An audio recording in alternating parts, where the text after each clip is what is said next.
Welcome back to Of Dice and Friends, your weekly serving of magic, mayhem, and misadventure. I'm Joey, your host and dungeon master of this campaign, and I forgot to mention it during the recording last episode, but each of you have leveled up twice now that you have your bodies. Oh, yeah. Nolan, you know what that means. You know what we got to do. Roll for it. Yep. HP. Tana and Mo, you're going to roll for your life. Yep. All Well, right. everyone else Roll for just your gets life. like general, up health. Nolan and I have decided to roll for what ours is going to be. You fool. You just You call go us first. basic? You go first. Oh, no. Oh, no. I rolled a 6 and a 1. You can re-roll the one. Oh, thank God. You can reroll a 1. Only the one and only once. Okay. I rolled a 6 and a 4, so that's 10 plus 4. I gained 14. Ah, you That's rolled not well. bad. That was good. Yeah, That on was a really D8, good. that's really good. You could have just like, taken add up to being the average. default 5, and you'd be at the same place you are now. Yeah, but it's not as cool, Aaron. I know. Yeah, take your pig and go elsewhere. That's Yeah. always been one of those things that's really grind my gears about D&D. Like, it should really benefit you to roll. The average should be the low, right? Yeah. I don't know. Shout out in the comments. Let me know what you think. Okay, I'm going to roll with my piddly D6s while Nolan got to use 2 D8s. Sweet! I got 10. I'm not lying. I got 10. Aaron looks over to make sure I'm not lying. I got got 2 10. 6s. I saw 6. I didn't see the. I This thought you is got. That's messed fantastic. up. Well, your squishy sorcerer needed You it. beat the average. Hey, taking the deal isn't going to bite you in the butt now. Yeah, I know. You guys really peer pressured me Just into waiting doing until that. next too. episode. Okay. So Nolan, you're level 6 now. Care to share something you've gotten from these level ups? Maybe spare us from a terrible joke? Oh, wow. Okay. I'll entertain you. Well, currently, I'm using Kibble's Tasty's Way of the Outcast Monk, and he created some really cool stuff. So I got what all monks get, which is the Stunning Strike. So you're going to have fun dealing with that. Yeah. And then he also created something called Soak It Up. So at the beginning of every initiative, I actually get plus 5 temp HP, and I can get plus 5 temp HP every time I use the dodge action. So you're a lot tankier. Yeah, that's pretty cool. Sweet. And, well, since you don't want a corny joke, I guess I'm going to have to get a little bit controversial here. This is your fault. I have a take. Here we go. And this is a hill I'm ready to die on. Everyone loves Nickelback, and they just pretend they don't. I'm willing to die on this. I just said that. And I said Nicolas Cage is just like Nickelback. Everybody secretly likes them, but will refuse to say they like them. I said that 2 days ago. Wow. That's That is creepy. that's crazy. Because this is literally a hill I'm going to die on. I'll die on it right there with you. Everyone has a song they like. And you pretend, oh, no, Nickelback, no. And then, look at this photograph comes on, and everyone sings it. Yep. See, You can't hate a song if you know every Yes. word to it. Here I thought you were going to come back with an actual corn joke, and it would be pretty amazing. Wow. Don't worry, I got you, Nolan. Yeah, I get to boo that. No, that was really good. Hi, I'm Greg, and I play J.R. Ranstar. And with my level up, I got a new evocation. And I took a really fluffy one called Thirsting Blade. Oh. Fluffy because it's so horrible. Yeah, it just fits my sharp sword and so edgy. much. And also, I got some other cool stuff with Kibble's subclass. Right. You're That I also can't- using one of his Yep. homebrews. And you'll see that soon. Ooh. It also involves something Nolan said. that I Okay. can do to About enemies. Nickelback? Can you not stab me this time? Okay. Ooh, the room just got chilly. I'm Rachel. I play Tana. Going through some of my old notes here, I'm really confused about this one. I have no idea what it means. I wrote down mysterious omelet, egg matter in malice. What? No idea. Egg matter? Egg matter in malice. And I have no idea what I was smoking. I don't know. I don't know. All right, tell you what. You know what? Audience participation. First one to put it in the Discord, decipher whatever the heck she was talking about. I'll go ahead and just give you 100 points right there. Sweet. Nice. Also, this is going to be a huge shocker to everybody in the D&D community, but I have acquired Fireball. Who saw that coming? Anyone? Anyone? No one? Everybody? I'm scared. Yeah, combats are about to get a lot scarier. Yeah, So, apparently I'm really squishy, but I'm also really sharp and dangerous, which is great. This is Aaron. I play Finian, the druid elf. Now that I've reached 6th level and I'm in the circle of spores, as some of you may have ascertained or surmised, I like mushrooms. No. Fungus. No. And with that comes an appreciation for the darker side of life, which is death and decay. And now I have the ability to animate dead things. Oh. Oh, no. We have a necromancer on I the can team? play in the dark arts a little bit Ooh. by manipulating the forces of decay, and fungus and mushrooms are my friends, Sinister. and possibly yours too. Okay, listen. And that guy wonders why he woke up in malice. Yeah, Yeah, no it's kidding. all coming together. Tell us again how you don't belong in Malice. Finian's kind of a bad boy, isn't he? I dabble. Hey, I'm Sarek. I play Heen the Scion. So I guess since we're talking about Kibble's classes, I'll clarify a little bit about mine since I've been pretty vague about it. I'm a projection Scion, so what that means is more or less I have Green Lantern abilities. I'm pretty sure you all figured that out by now. And then my secondary class is actually one that all the Gith in the world have, and they're all mental. Telepaths is the word you're They're looking all for. mental? No worries. If you say it with a British accent, it just means they're crazy. I got one of like the feat names stuck in my head, and I'm sitting there like, what the heck is that called? Yeah, they're all telepaths. So we haven't seen that yet, but apparently Morath thinks Gith go around doing this. So maybe I'll have to start the tradition. You've definitely gotten the impression that he does not like you. I don't like him either. And with that, I believe it is time for our story to continue. Oh, sorry. I was kind of lost in thought there for a minute. I was just thinking about omelets. Guys, looks like your glass is already raised, so I just want to take a moment to remind you, it doesn't matter if your glass is half empty or if it's half full, there's always room for more booze. And that's a Rachel original, everybody. Nice. Cheers! Cheers. Chapter 11. Beyond the Horizon. Tana. You float amidst white emptiness, standing on nothing. You don't remember how you got here. You're not even sure where here is. The only other entity in this endless space is an undulating black dot far up ahead. Silently, it calls out to you. What do you do? I will start making my way towards the undulating black dot. Without reference points, you're not sure if you're moving closer to the object or if it's creeping closer towards you. But before long, you make out what it is. A pitch black bonfire. It gives off no light nor sound. But it pulses like a heart, each flicker emanating emotion. With each footstep you get closer, exhilaration, curiosity, uncertainty, terror.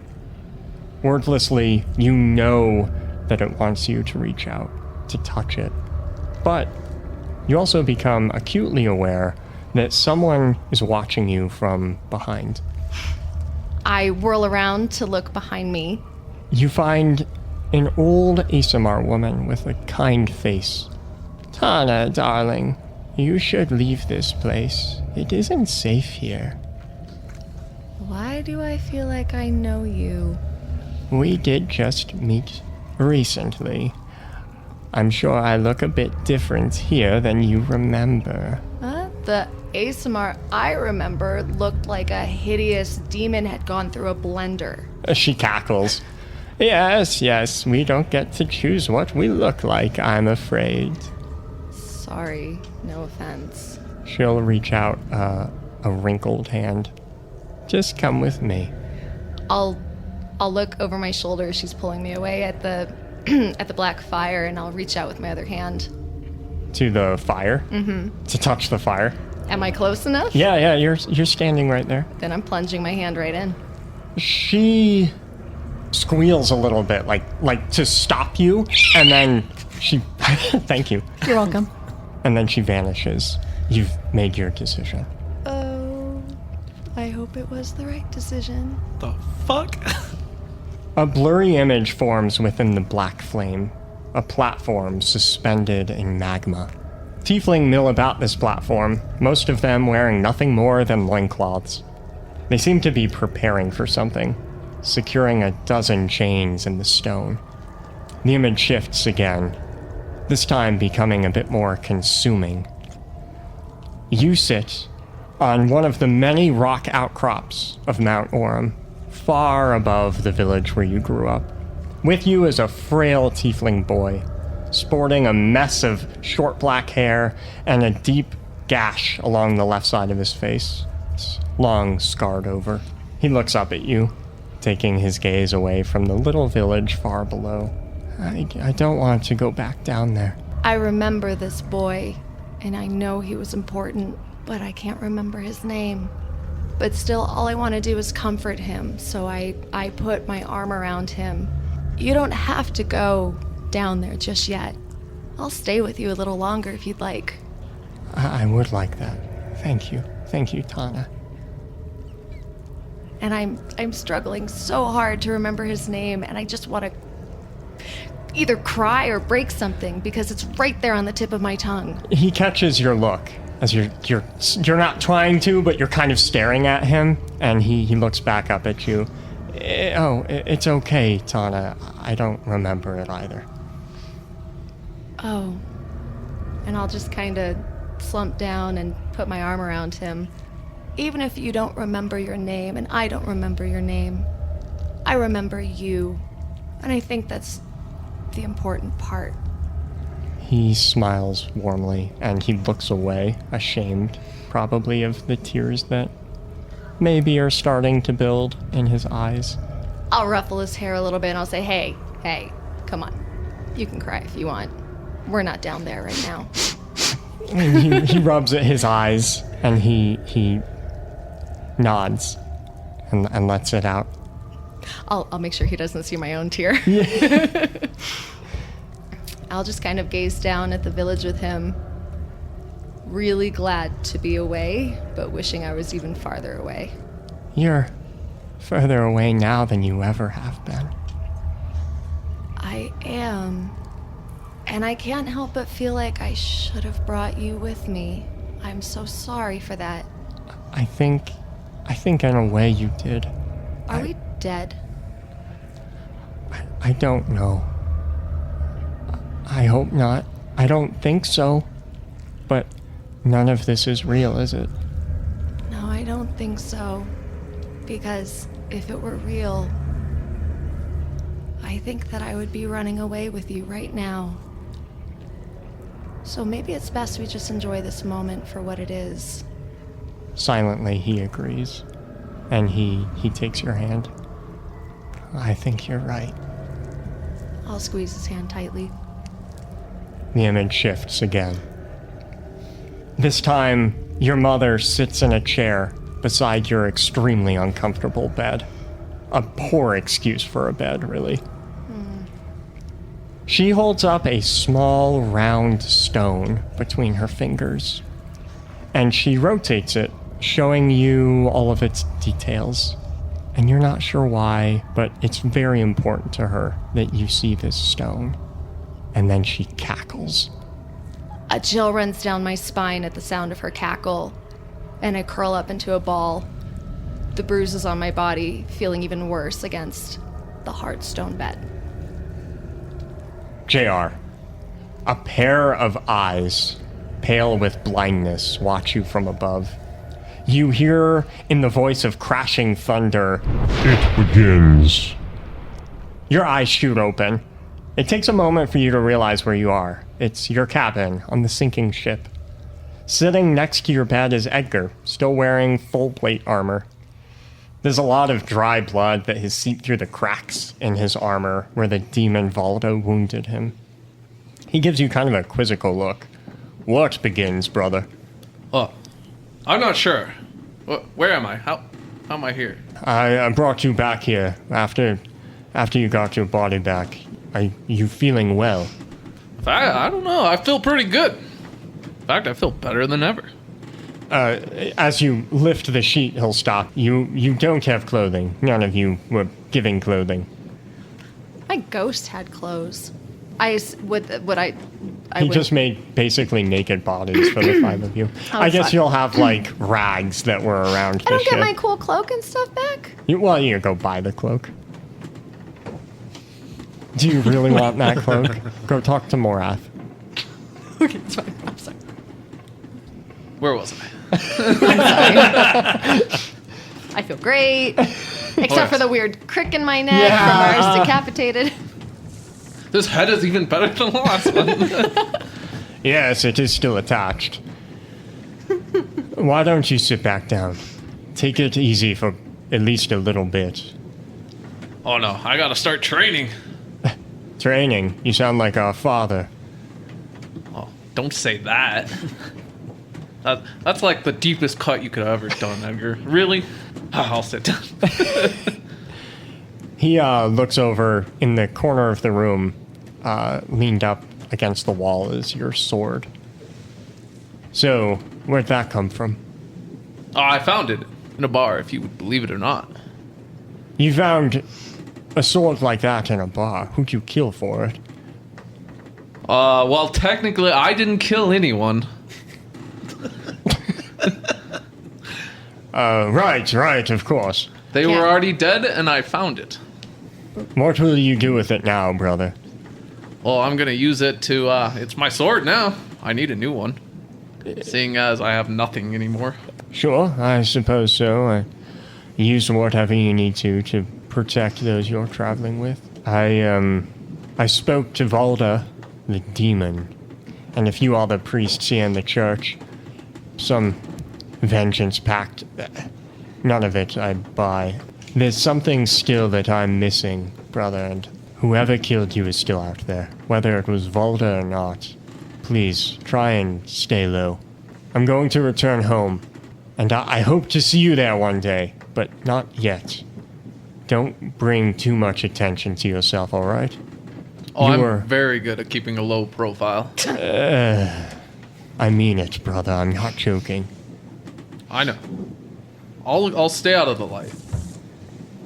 He'll hand you a torn piece of cloth, and embroidered in that cloth looks like clouds, like thick clouds. I took this off of the cleric who took the fall for your death. I do think he was innocent, but I've seen this symbol a few times before. I do think whoever killed you, this has some relevance. Just, I thought you would want to know. Thank you. I'll look at it, kind of. So it's just a cloth with clouds. Yeah, it looks like it was sewn into someone's clothing, and he tore it out of their clothing. The cleric this cleric was blamed for my death? He admitted to killing you himself, but something here just isn't adding up. Perhaps it was him, but Valda is lying to us. Just be wary of her, alright? Don't plan on staying around her, honestly. Good. And your travel companions, you trust them? Oh yes, they're all a delightful bunch. I'm sure. The two I met were lovely. I won't be there to keep you safe. I just want to make sure that they will. He'll stand and reach out a hand. I'll stand and shake his hand. I was impressed by your battle prowess back there. I don't know where any of that came from. Well, Oh, keep you up mean the good work. You mean in the lightning? Yes, the lightning, the Oh, sword. that was the sword. It was all the sword. Make a deception check. 18. Oh, that's not bad. It checks out. He nods. Right, of course. All right. Well, also, I lost our family Amex. Can I borrow yours? Is it the Amex Paladin Black card? I need to go Blackguard. shopping. Yeah, he'll hand you the plate steel credit card. Yeah, sure. Father entrusted me with a half dozen of these. It'll be fine. What? I only got one. So I suppose I'll be seeing you then, brother. Just be safe, all right? Oh, I will try. All right. And he'll turn and slowly leave the room. I'll be sure to keep my head. Not funny, he yells as he closes the door behind him. and then you're alone in the cabin. It doesn't feel like the ship has left dock. I'm gonna take some blankets and then form like a yoga, like a yoga. A toga? Yeah, Yeah. not a yoga. A toga. Yoga. What is that from? Animal House. Oh, okay. Yeah, I'm gonna make like a college style toga. Grab my sword and then head up, looking for everyone. Your transformation to frat boy is complete. I got my body back.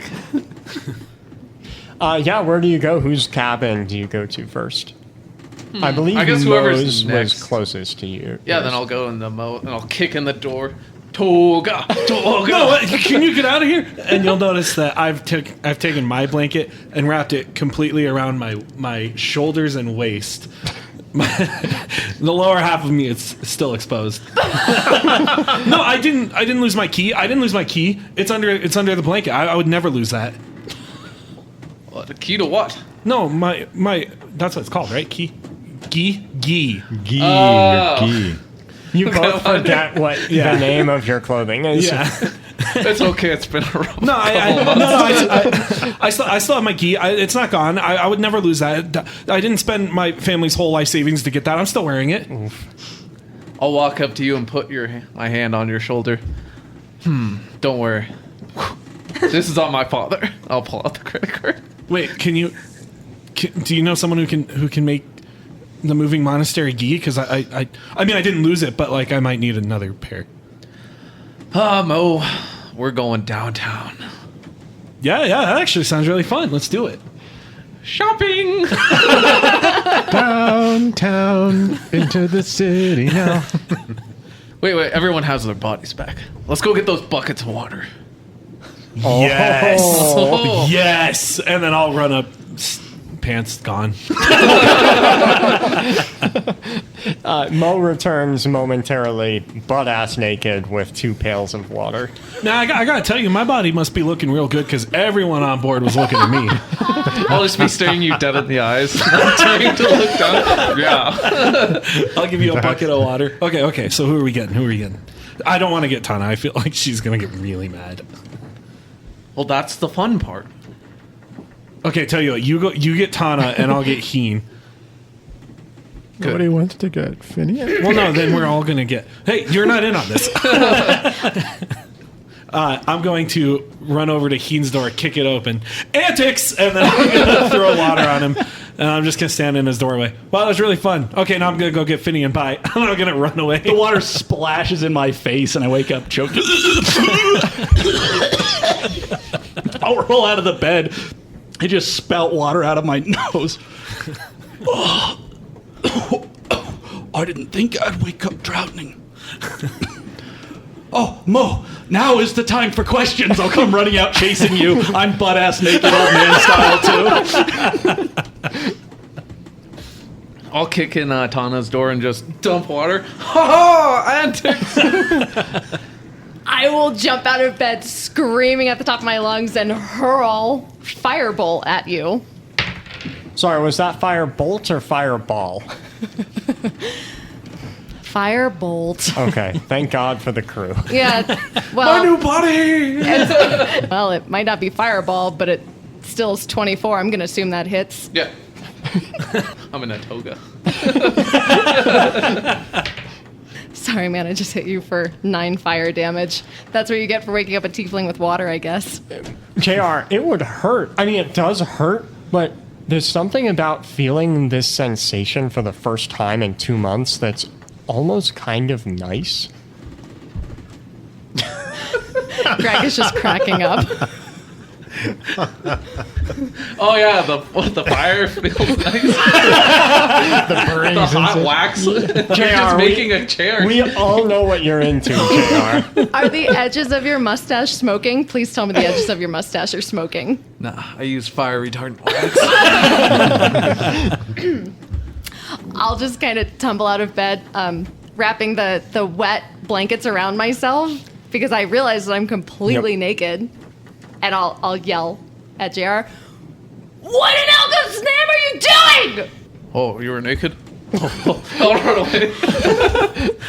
Donna, are you okay? What happened? I just woke up to screaming and fire. I'll be clutching my head I just had a really bad dream, but and I'll like hold out my hands in front of me while making sure the blanket doesn't fall, of course. And like, oh my God, they're not see-through.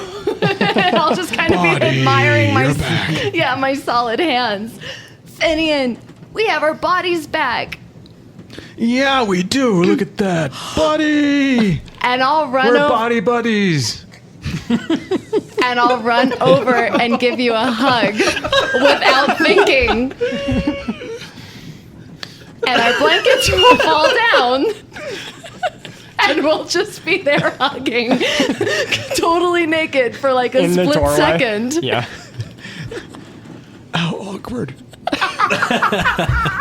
I enter the doorway at this time, butt ass naked. I'll put one hand outstretched on the door frame, just kind of letting it all hang out. Yeah. I see. The greeting ritual is the same with my people too.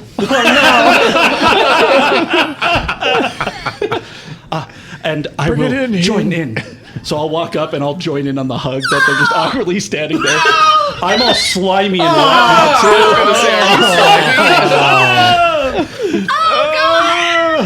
It's too. cold. You can feel my you can feel the slight breath coming out of my nose on the back of your neck.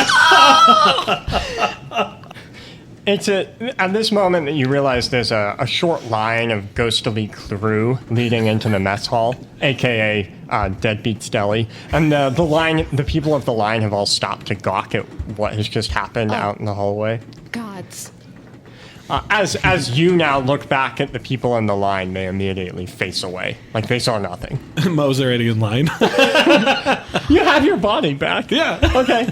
Hey, I'll tap the guy. What are we waiting in line for? Our bodies. Oh no, I no thanks. I already have mine. I'll turn and walk out of the line. They're all getting their bodies back too? That's what it looks like. You see Morath, who looks completely healed from being stabbed through the chest, like nothing happened. You see Volda, who doesn't look nearly as horrifying as she did. It looks like she's put on maybe some makeup or something. So as to not frighten the crew. And there are a bunch of crew members who are flesh and blood, all butt naked, all like dancing and celebrating. I'm sorry, I just have to comment real quick. A demon wearing makeup is worse. It's worse. I'm sorry, I didn't mean to interrupt, but that's just awful. It looks like even her bone structure is different. Like before it was really mal-shaped and pointed and awful. Now she just looks like an old ASMR woman. I'll remind you she is a ghost, but... Derigus, don't be insulted. No, lipstick on a pig can be quite becoming. So just to clarify, I am the only female on an entire boat of butt-ass naked. No, some of his crew is female. It's Why does not that all men. make it worse somehow? No one seems to be bothered. Okay. They've been sailing together for a long time. Do we have our gold yet? Has Morath paid us? No. Okay. So You could certainly go talk to him. I certainly will. I'm going to give a piece of my mind about reincarnating us without clothes, and I'll go and kind of like start to tear him a new one. So no communal bath then. I just say go in the ocean. That's what I'll do. So Tana, you're going into the mess hall. Yeah, I'm like shoving ghosts aside, like as I go, like. Yeah, it actually takes some effort to touch them. You're passing through them, and you're like, oh, of course. I know I'm getting have a frustrated body, because yeah. I'm trying to shove them aside. So then I just remember, like, oh yeah, they're ghosts. And I just walk straight through the line of them. They do part because they've sailed with you, and no one wants to be in your way. That's fair. That's fair. When Morath notices you, he will stop. It looks like he is sculpting a bunch of bodies. Oh, Tana, you're awake. How do you feel? I feel like my head was just cleaved into by an axe, and I don't know what kind of hallucinogens you put in our whole body reincarnation process, but I don't appreciate it. I would like our gold. I would like my clothes. Oh, right. I suppose I did agree to pay you. Yeah, I'll be right there with all of that. I guess I'll just kind of cross my arms over my sheet and tap my claw. He returns after a minute with arms full of rags, and he'll just kind of drop them in your arms. I will give him a withering glare. What? What were you expecting? Designer clothing? And then he'll drop 5 very large, leather bags on top of it. There. If you want to buy fancy clothing, you can. I'll just kind of like peek open one of the bags and like let out a little, and then I'll. Yes, yes. Go enjoy your bodies, but be back by moonrise tomorrow. We leave then. I'll just like try and like tamp down my excitement and like give him like a subdued nod and whirl around and head back to the guys like with a big grin on my face. Guys, we have so much gold. Tana, What? you have clothing.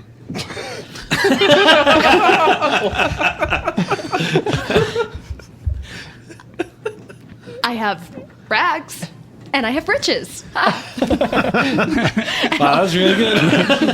And I'll just gonna like pass them out to you guys. I'm just staring into this bag of gold. This Jaw is- dropped. How much did he pay us?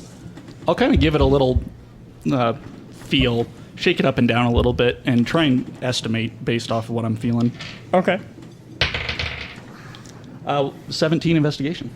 You did a lot of business back in life. You're good at estimating gold. You think this is approximately exactly 2,500 gold. Oh my god. Z. Oh, you just feel breathing down your neck. Like, oh, you're going to use all that gold? JR, well, no, I'm not going to use all this gold. I can actually bring this back to my parents. They can pay the house off. No one else has to work. This is perfect. Oh, okay. I was just going to say, if you're not going to use it all, Take I'll it take easy, Randstar. Why I'll do you, slowly JR, back up. why does your eyes look like that? Oh, I'll rub them and they look normal again. Are you two still naked while you're having this conversation? Oh, yeah. Like butt naked? Yeah. Oh, okay. I'm still in my toga. This is what locker rooms are like.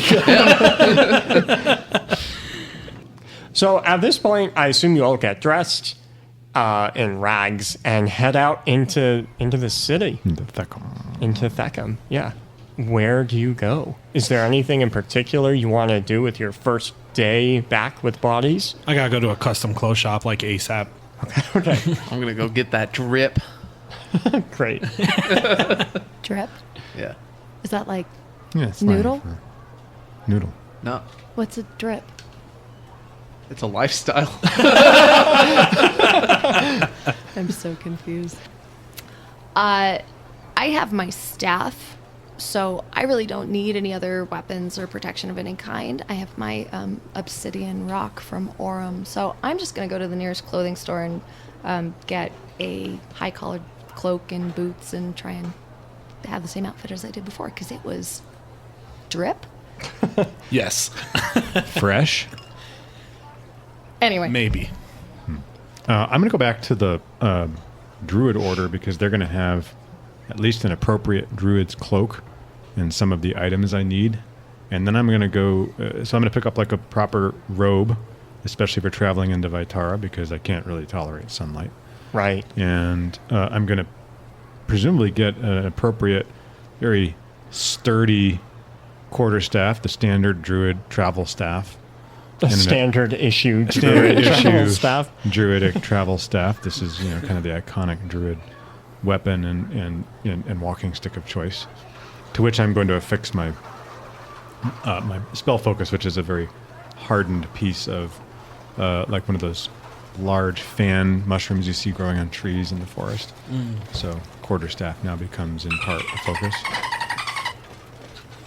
And then I wade up to my thighs in the water. So you're buying clothing, is what I'm you're getting saying. clothing from the druid order and some equipment. Perfect. And then I'm going to go to the leather shop and get some studded leather armor. Okay. And maybe someday, if I'm absolutely lucky, I can get some dragon scale Aaron! armor that requires no metal. Great. Sarek, are you also buying clothing? Yes.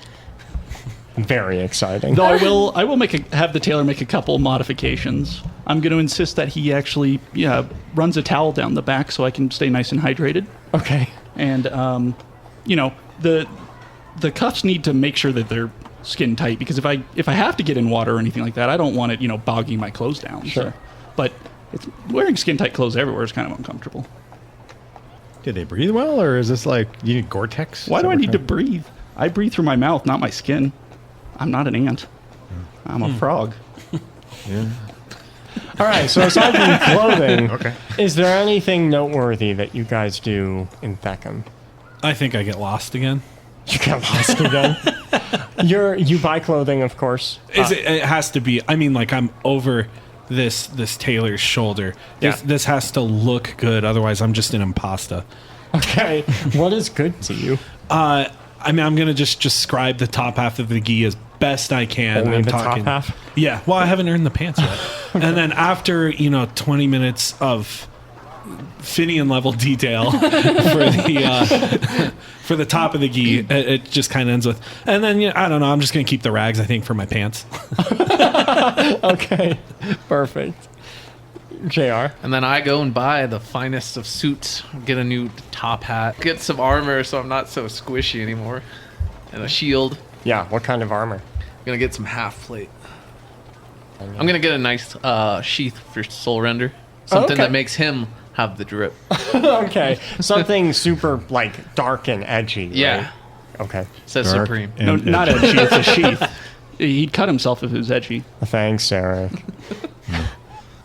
Mo, after you buy your clothing and you're satisfied, you're wandering through the city, lost, of course, I imagine. Yeah. Well, Sensei would say it's wandering without a purpose, but yeah, Yes. I'm lost. While you're trying to find the group, you hear from a side alley, "Hey, psst, over here." I'll kind of look around, and then I guess a lot like a tourist, I'll literally point to myself. Me? Yeah, come here. Yeah, okay. I'll follow him into the alley He'll go deeper into the alley away from prying eyes. with zero disregard for my safety. I'll continue. You need a tiefling to be holding you back by the collar. Oh. I have a top shelf enchanted rings if you're looking to buy. You look like a fancy type. I'll kind of think about how much drip JR has, and I'll kind of like look around. Yeah, no, I'm into fashion and all that. Yeah. I like of course bling. you are. I like Of course bling. you are. Yeah. Only the best for you. Yeah. You're right. What do we got here? He'll open his trench coat, and there are 3 gold rings dangling from chains, like sewn to the inside.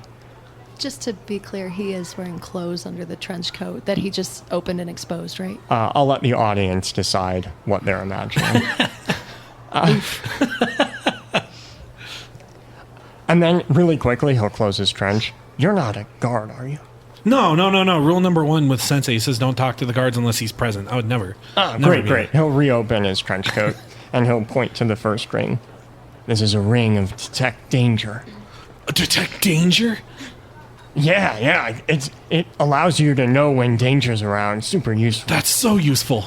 Second one is the ring of invisibility. And the third, the ring of invulnerability. I like the detect danger.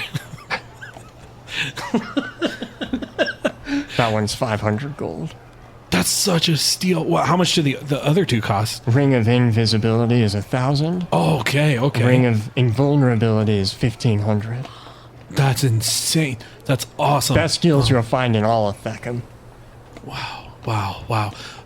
This is actually really good because my sensei's in danger, and if I take all 3 of these rings, I'll be able to save him looking so cool. You You're need these to help. I'll put my hand on his shoulder. You are so right. You're so right. Can I get all 3? Yeah, of course. Do you have 3,000 gold? No, I only have 2,500. Tell you what, because you're buying all 3, I'll give you a discount. Wait, you'd really? Yeah, you gotta go save your sensei, right? You are the nicest man in the alley I think I've ever met. In the alley? I will literally toss him the bag of gold. He will remove the 3 rings from the gold chains and hand them to you. I'll take them just with so much awe. I'll bow to him. You don't even know what you've just done for me, my friend. He's like fingering through the bag of gold. Yeah, no problem. I gotta go show my friends. Oh, yeah, sure. Cool, thanks, man. I'm just gonna turn and use my monk speed and just run out of the alley. Oh, Mo. Don't mind me. I'm just going to be here, like, wiping tears away. Oh, Mo. After a few hours, I imagine, of the 5 of you wandering and getting lost in Theckham, it is a maze of a city. You do eventually meet back at the docks, and I show off what you got, I guess? I've just been sitting there for a couple hours. I did all my shopping in like 15 minutes. Weirdly, I just look like a druid. With a big cloak, Yeah, right? well, I mean, like with a druid's cloak. It Yeah. just covers pretty much every inch of my body. Makes sense. You don't see much of me. Like my hood comes down like almost to where my eye line is or below it. And you can kind of see the outline of the antlers. Beneath the Beneath hood? the You the didn't hood? cut like little holes? No. Okay. No, it just kind of goes over the top of that. There's a lot of room up in there. And I've got a staff, and there's a mushroom stuck to the top of it, like a woody mushroom. What's And a backpack. What's Dargus wearing? He's just on his customary leash, and he's got the little saddle that we made for him. And he has little booties. He does have he has little leatherette booties. Yeah. No, So cute. No, he should. That's so cute. I don't think Dargus would put up with that. Probably not. I think it's cute. I'll come strolling be back, cute. head up high. I got my gi on. I'm still wearing the rags that we got for our pants and no shoes. But Mo looks happy and confident. Mo, what did you get? You want to share? He'll like kind of stretch all happily. Oh, I just, found a really good deal for some really powerful artifacts. I don't mean to brag, but it's going to be no problem saving Sensei when we get back. Mo, Yeah. would you care to tell us what you purchased? No. such great Well, power? I mean, like, look, it's super powerful stuff, and I kind of want to brag to JR a little bit, so I'm going to wait till he gets here. I'm going to be like, oh, your sword. Well, check out this. So I walk in, I just have a ton of bags, the fanciest of, like, nicest clothes with all the accessories, a pocket square, top hat, I'm the picturing pipe in my mouth, your arms just Yep. full of bags, just right? full of bags, all like name brands, some Gucci Yeah, sunglasses. no. It's Goosey and it's Versace. Goosey. Just slightly enough that we're good. We're good. Well, I had a very productive day. What about all of you? You look very dapper. Well, thank you, Finian. You look good too. Thank you. I feel very comfortable in this attire. Yes, you look very Finian. Since I'm just like crouched on the ground, I'm going to take a little bit of mud and just like smear it on the toe of his shoe when he's not looking. I'll walk in at that point, and I'm smiling, in fact. This is possibly one of the first times you've seen this for any amount of time, and almost beaming, and my mutton chops are all poofy instead of run down and wet and almost like attached to my face. My skin looks nice and slick and oily, so I obviously went to a bath. And as I approach, I'll say, I see the others beat me to it. I have possibly the most interesting of finds, but would you care to go first? I think I actually found the best items. I think I found the best underground magic cellar in all of Theckham. As soon as I walked out, he whispered, "Hey, come here," in an alley. And I was like, well, yeah, I trust this guy. So I followed him, and you won't even believe what he gave me. And then I'll glare over at JR. I'll just be smiling at you like, oh yeah, what'd you get? All right, check this out. And I'll open up my pocket, and there's 3 rings.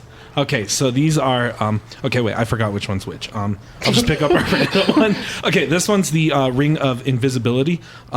This one is the ring of invulnerability, and this one, I mean, honestly, I forgot what he said, but it's really powerful too. So that's cool.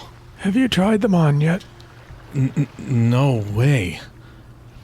That's scary. I gotta use them at like the coolest moment, Would it be possible to find this cellar of magic again if necessary? I mean, I bought out his inventory. He gave me a really good deal, so I think it's going to be really hard to find him. Let me guess. All of your gold. Yeah. How did you know? He told me it was normally like 3,000, but I told him, oh, man, I only have 2,500. And he was so cool. He's like, you know what? I'll make that deal with you. What a nice guy. Why is everyone looking at me? Oh, Mo. Oh, Mo. Mo, did you get a receipt? No. No. I just got a cloak and boots, and I have basically all my gold left over, so I'm just gonna like reach into my pocket where I will actually find the book that we got, gosh, what, like 6 episodes ago? Yeah. Of- Wow. of Oh, that- yeah. Remember that book Yeah. of 10 questions that we can never ever give to Mo? What? Yeah. Anyway, I will What? not take that out of my pocket, but I will take out about 500 gold, and I'll extend my hand and plop them in yours, Oh, I can go look for him again. I'll see if he has any more inventory. and then I'll reach back out and I'll take the gold back, and I'll say, you know what, Mo, when you need some gold, it'll be right here, and I'll pat my pocket. Oh, well, that's really nice. Thank you. So Mo, you didn't buy food or Potions. supplies, potions, Well, clothing. No, look, I got my gi. Shoes. I'll look down at my feet. Oh, no. Well, aside from the attire you see, I also got some very special mushrooms of joviality that I thought I would share with all of you, if you are so inclined to enjoy these new bodies we've gotten back. Yeah, that sounds pretty good. Okay. Yeah. The Druid Order was kind enough to gift them to me, and they can be quite enjoyable. So I'm holding out the mushrooms in my hand, showing you, and they're kind of purple with little reddish spots on them. I'll just kind of like snatch one and eat it while he's talking. I don't close my hand fast enough. I look at her. I look at Tana. That might have best waited till later. Tana, make a Constitution saving throw. A constitution? Mm-hmm.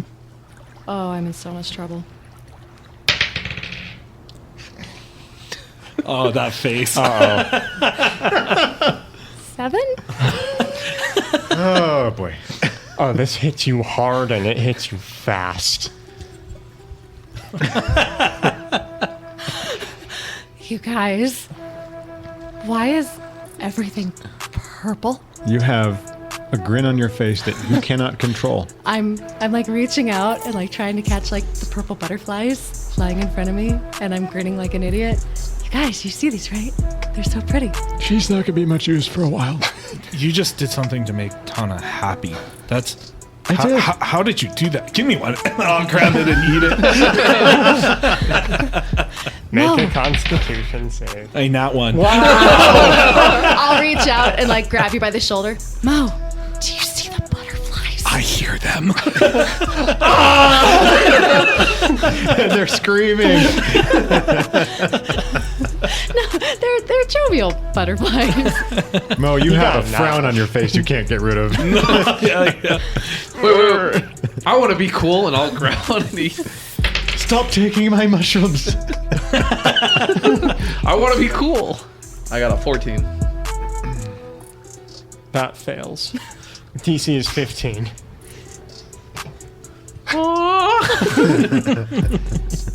I imagine, Heen, you were so excited to share what. I'll turn to Finian. I'm a little distraught at this point, but at I'm least really sorry. I didn't intend for them to take it right now. So many butterflies. it is all right. I know you are the one who would appreciate the I more could fine catch arts. it in my hand. I'll reach my hand down into my bag, and I lean over deep into the bag, well past its boundaries, and I'll pull out a brick of green biomass, really. It's just a thick, dry brick. I found algae strips. I did not think they would have them here. Those would be tasty, wouldn't they? I also found, and I'll reach down in, and I'll fish around a little bit again, and I'll pull out some jerky sticks made out of sardines. And the best of all the jerky strips, sardines. Have you ever tried one? Try one. It is just salt. Oh, that's quite bracing. Excellent. When you want more, just tell me. And I knew JR would be coming back with high fashion, so I found myself a bit of macaroni as well. And I'll proudly display my hips where just a large belt buckle will be holding a normal belt. And this is just, it's nothing fancy. It's just a little iron polished belt buckle. That's very fancy. Thank you. I knew someone of your sophistication would appreciate it. Meanwhile, the three of them are just in danger of falling into the ocean. We should probably round them up and make sure they don't get into trouble. I'll grab Mo by the foot as he falls off the pier, and I'll pull him back up. Yes, let's go. The water's so pretty. I just want to touch it. And I'll like lean over and this reach point, my I hand out. I just want to grab her. touch it. No, Yep. no butterflies, let go. I gently pull her back away from the edge of the railing. I'll project a badger with wings that flies in front of her, and it's ethereal, so she can swat it all she wants, and it'll slowly float into the boat. It's a mouse. And I'll like I'll chase after it. This is usually how I entertain children, but this works too. Mo, come play with the mouse. I can't open my eyes. I can't open my eyes. I walk over to Mo. Mo, it's okay. It's just the spirit talking to you. Guys, I think my sword's talking to me. But doesn't your sword always talk to you? Oh, yeah. What about my shoes? Okay, that's great. You all wake up to the sound of Captain Deadbeat Dick's voice ringing magically through the ship. Well, shit on my shaft, ain't that Logol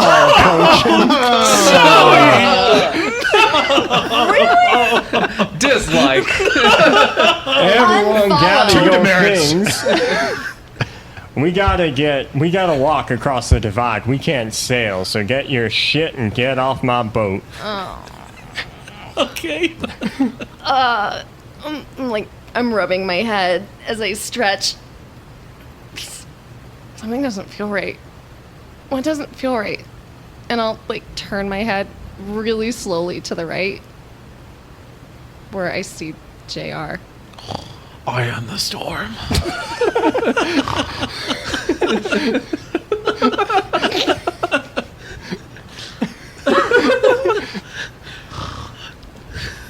I will freeze like I've just seen Elgoth himself. And I'll look up and I'll look down. Just to be clear, are you wearing clothes? You know, I think we'll let the audience decide that. And I'll like gently pull his arm off of me and try and extricate myself away. I guess I'll wake up. No. And I'll freeze. I don't want any breakfast. I will just like catch each other's gaze. I'm still frozen. JR, what is poking in my back? Damn it, soul render. Stop it, my friend.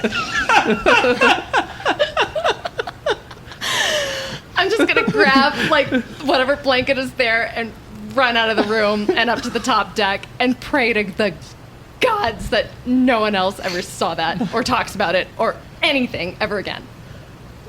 We will never say a thing, soul render. Why didn't you stop it there? For all I know, I did.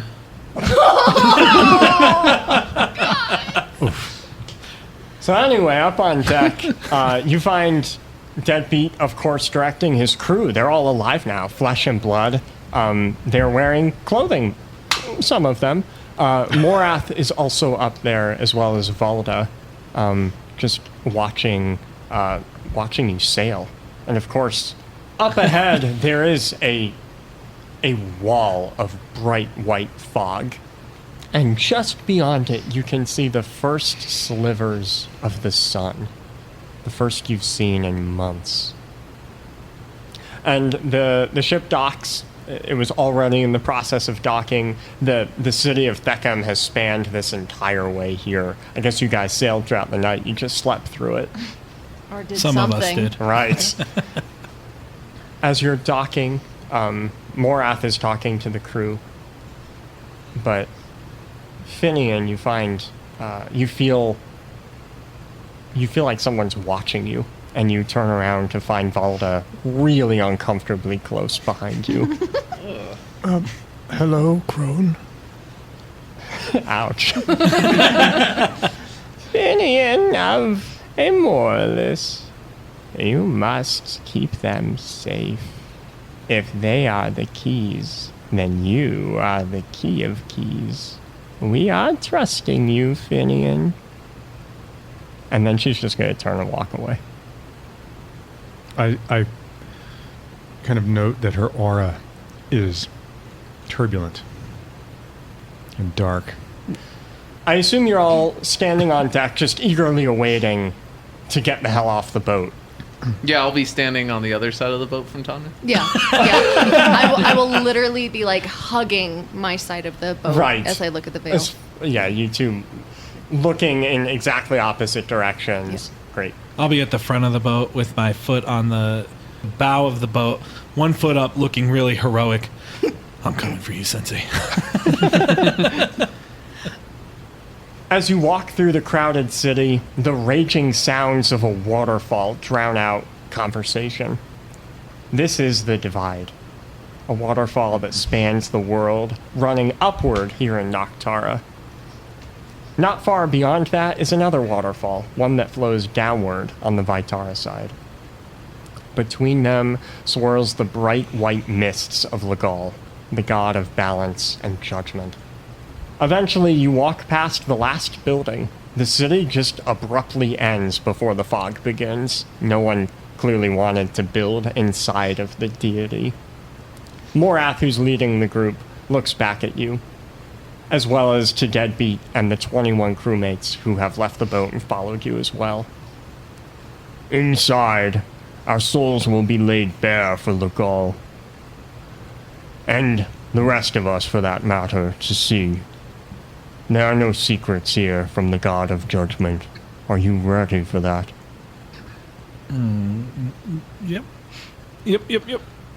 What kind of judgment? Does he see all? He smirks at what you ask and just kind of the general expression of all of you. Like, you had a look of awe and now it has all kind of soured into fear. And he enters the mist. Oh, that was really cool. I'm going to follow him. I'm going to grab you right as you go through. Those who travel together will see each other's memories. Perhaps we should not show ours to him. Wait. Yes. Is he not I on don't the know team? that we have a choice. We can simply walk through the mists on our own. So I guess we'll, unless the group protests, we'll wait a couple seconds as the rest of him and his cronies go through. Deadbeat and his crew won't wait. They have no reason to wait, so they'll enter.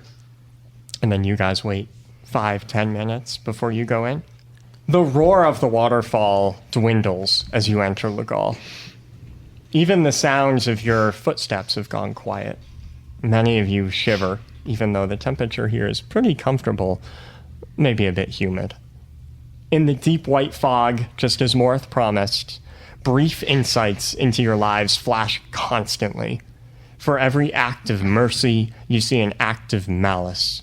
For every memory of truth, you see one of trickery. It seems like the god is sorting through your life, judging your soul.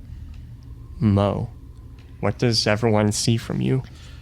Well, I guess the first thing you guys would see is maybe a 5 or 6 year younger Mo is standing outside of a really rundown shack. You could maybe call it a home, and it's in the middle of a forest, and you see him frantically discussing with his parents. It looks like he really wants to do something, and you catch a little bit of dialogue.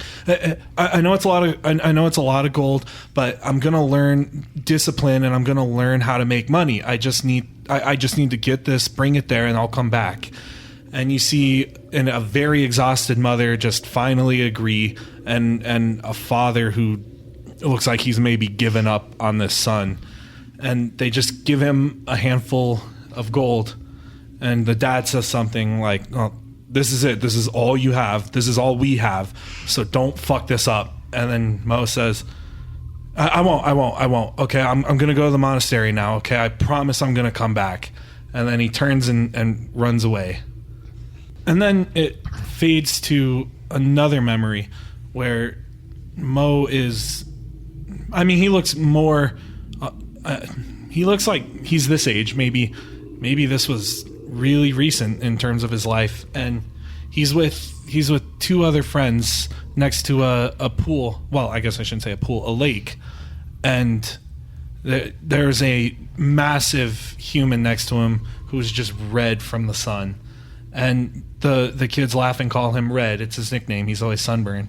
And there's another friend there who looks kind of gangly, really thin, and they call him Fleck. Mo's friends at the monastery. And as they're laughing and having a good time, Mo goes quiet and says to them, "Guys, I think I heard something that really worries me. I overheard Orin talking to Draco, and, well, it sounded like Sensei's life is in danger, and I don't know what we should do about that." And then Fleck looks really panicked about hearing that. And the memory fades away. And you find that even though you're just seeing and hearing this, you are experiencing all of the senses and emotions, and you know some of this information, like their name, that you have no reason to know. So for JR, you see you're in an endless ocean. As far as the eye can see, no land in sight. But it's not a calm ocean. The ocean looks like a mountain range from how big the swells are. And just rain is pouring down, almost so heavy that you're almost drowning from breathing the air. And this tiniest of boats doesn't seem like it should even be out here. And in the front of the boat, holding on for dear life, is another child, about like 13, holding on, legs as thin as toothpicks.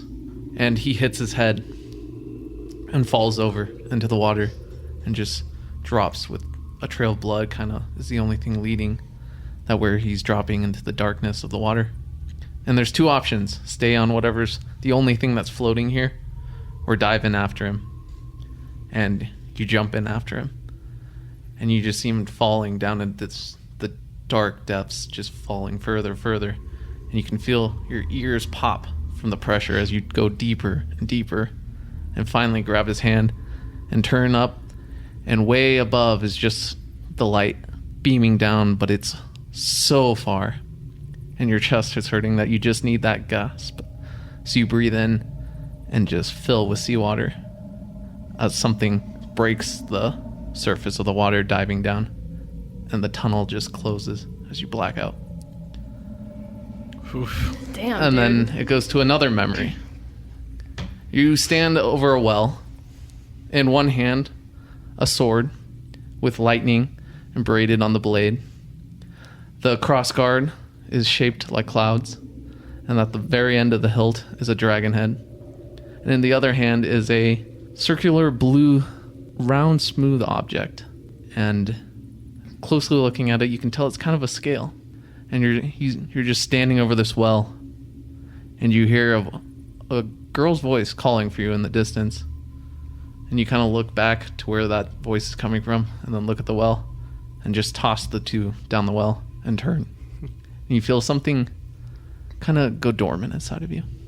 You see Finian standing in a glade under the moonlight, standing very still, but speaking in a language that you normally wouldn't understand. You've never heard it before. It's a very unique, ancient-sounding tongue. And he's making incantations, standing with his arms outstretched, and all he's wearing is a thin veil that covers his midsection and down to around his thighs. Luminous moths have gathered and landed on his hands, arms, and even on his antlers. And these incantations are kind of repetitive, almost like a mantra of sorts. There's not much else to tell you what's happening. There's nobody else there. He's just by himself in this glade. But clearly, he's experiencing some sort of, you feel this too, some sort of deep connectedness to the glade, the forest, these moths, the sky, the stars, everything. And then that's where the memory ends. You're standing in under the starlight in a forest, and there's a much old, a regal-looking elven woman. You can tell that she's probably quite aged, but elves don't age the way most mortal races do. So you can only tell maybe that there's this. And she's got her cloak back, and she's wearing a crown of night flowers. And there's also a young elf standing off to your left, and the older woman is making some kind of motions with her hands, and you see a cloud of dark, almost like a shadow, swirling around the decrepit, rotted corpse of a wolf lying in the grass in front of you. And you get the stench of, like, decay. It smells horrible, like death.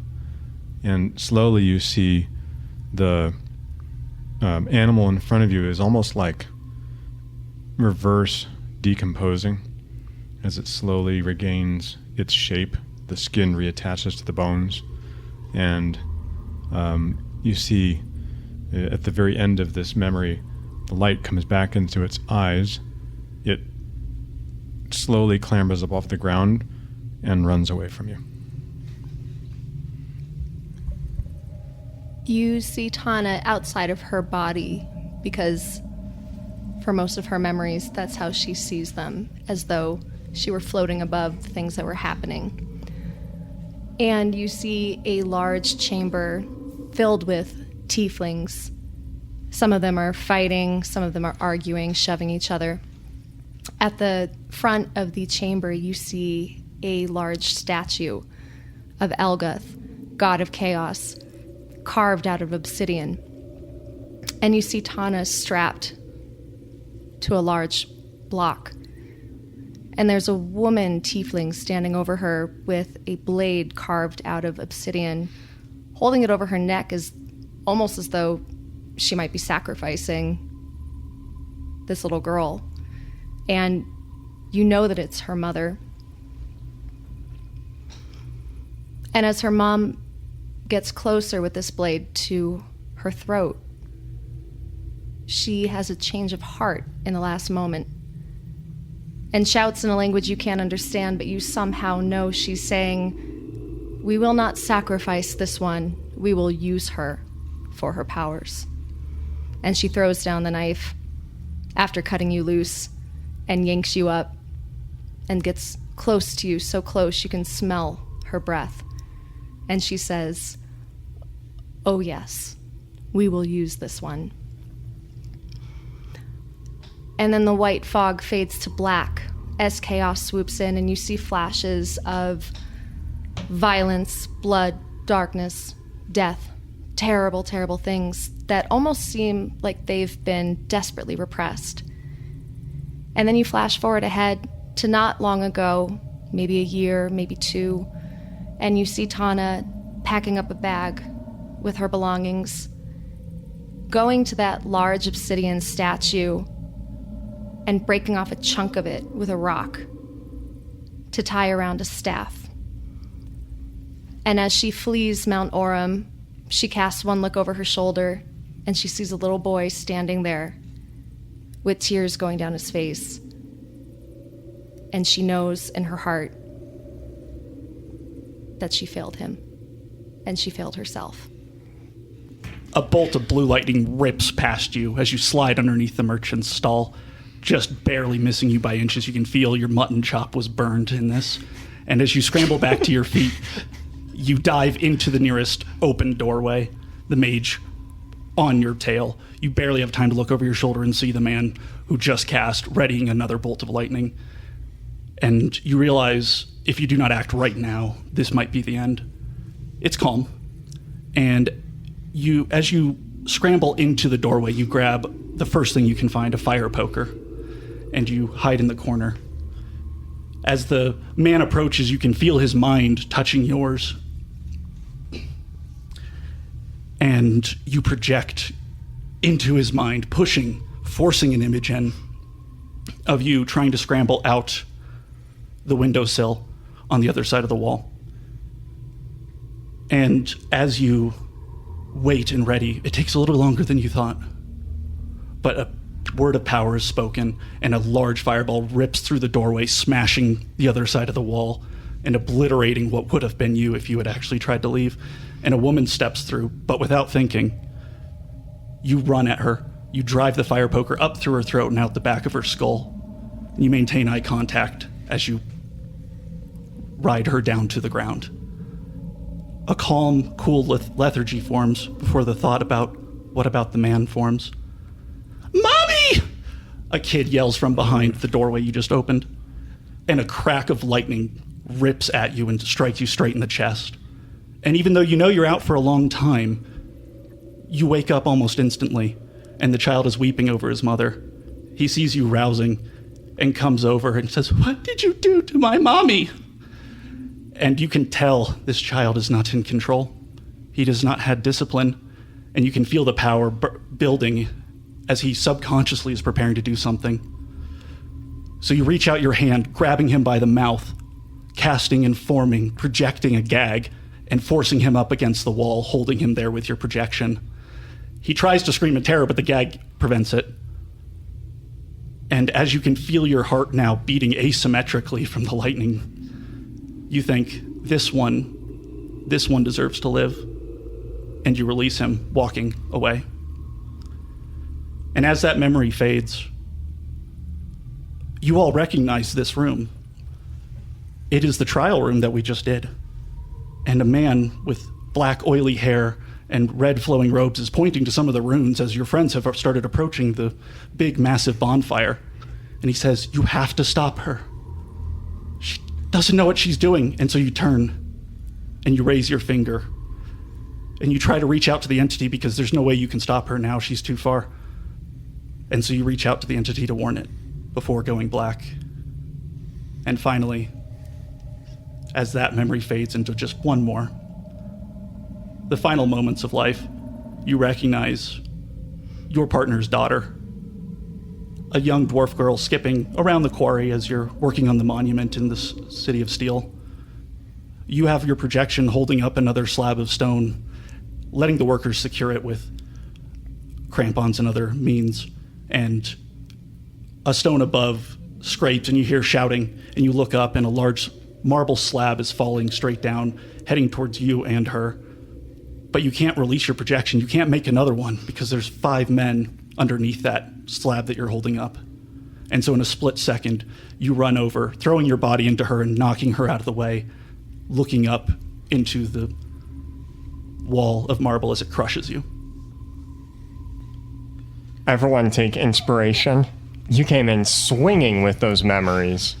Ooh, I don't know about you guys, but I feel right now. The fog fairly abruptly ends after that memory. You're not sure how long you were even in Logol. It just all blurs together. You were barely yourselves. You were all 5 of you for a time. But you're greeted on the other side by this sun low on the horizon. You're here at the edge of Vitara. The city of Theckham picks back up here, as does the crowd. After looking around for a moment, you see Morath up ahead waiting for you, and he beckons, rather annoyed for you to continue following him. And it seems like he knows where he's going. He's moving through the city, and you've run up to catch up. But at one of the turns, he stops, his mouth agape. He faces a wide road that leads to the docks, and filling the port, as you can see, is a fleet of mismatched ships. Morath turns back to you, the party. Why are those ships here? It's a dock? He'll ignore Mo's stupidity. Oh, man. No, I thought we had more time. He lets out a heavy sigh, as if accepting something. I need your help. With what, mage? He ignores your spite, and he points out to the fleet. We need to destroy that fleet. Why? And that is the end of part 1. Oh. Thank you so much for listening to our podcast. I'd like to thank our deity patrons, Linda Mundorf, Tiberius, and Pete M., our celestial patrons, David Green, and Ironjaw, and our hero patron, Chris Matowski. Don't forget, all of our current patrons, as well as the next 10 who join, get a painted, signed, and numbered model of Tana. Woo! That's all I have for today. See you next week for the start of part 2. All right, see you See you, guys. nerds. Thanks for Bye. listening. Thank you, everybody, for listening. Bye. Bye bye.